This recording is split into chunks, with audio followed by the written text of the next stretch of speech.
memo. Oke, memo. Memo bisa juga disebut dengan kata note atau short message.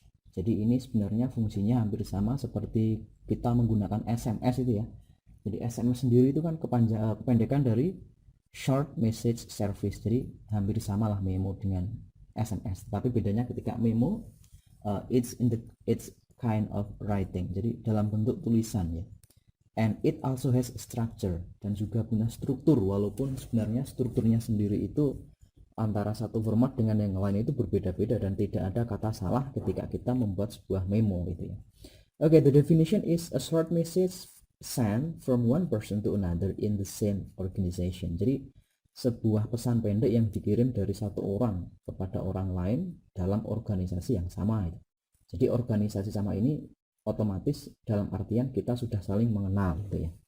Kemudian purpose atau tujuannya adalah to inform something. Jadi tujuannya itu yang paling utama adalah untuk memberikan informasi. Kemudian kinds, jenisnya ada formal, ini dalam sebuah organisasi. Kemudian informal. Nah kalau yang formal itu biasa kita ketika mengetahui sebuah memo dari perusahaan ya. Jadi perusahaan misal dari atasan memberikan memo kepada bawahan, atau teman dalam satu kantornya memberikan memo pada teman satu kantornya lagi, itu kita sebut sebagai formal.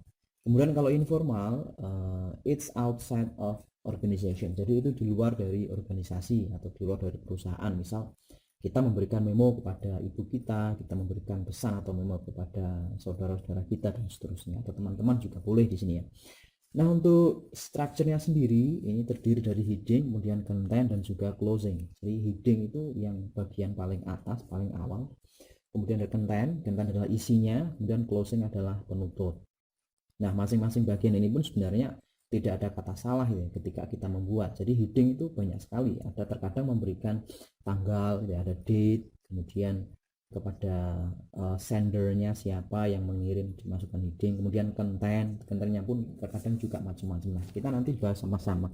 Yang pasti ketika kita membuat note atau memo atau short message ini tidak ada kata salah mengenai structure, semuanya benar gitu ya. Oke, kita ke sampel example-nya. Ini contoh dari formal memo ya, atau memo dalam bentuk formal.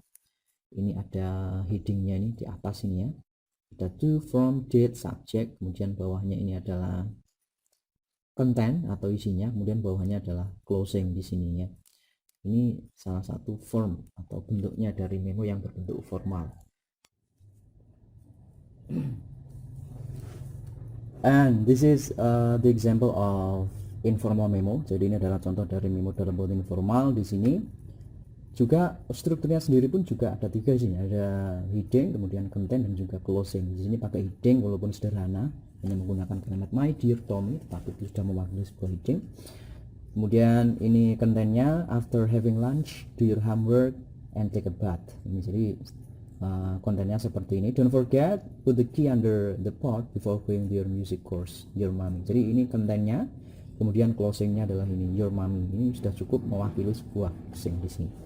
Oke, itu adalah dua contoh ya. Jadi beda nih kalau yang dalam formal kita bentuknya memang seperti ini. Kemudian untuk yang informal bentuknya ya hampir mirip seperti inilah, note seperti biasa.